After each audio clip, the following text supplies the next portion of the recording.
In PC and mobile, I show you in a few moments how to join Shrimp Game Discord server.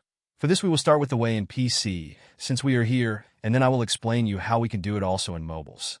To do this, click on the Discover icon that we can see in the lower left corner of our application. Now click on Servers and go to the search box that you will see in the upper right corner and type Shrimp Game.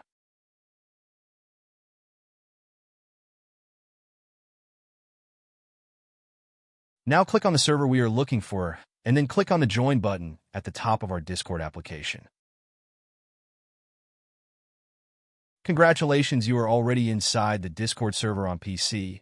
On mobiles, it is quite likely that you cannot do this same process, as it does not usually show the option to discover. That's why I'll leave a link to access to this server in the description of this video. Simply access the description and click on it, and thereby automatically access the Discord server without doing anything else. Please give a like to this video, comment, and subscribe. Until the next one.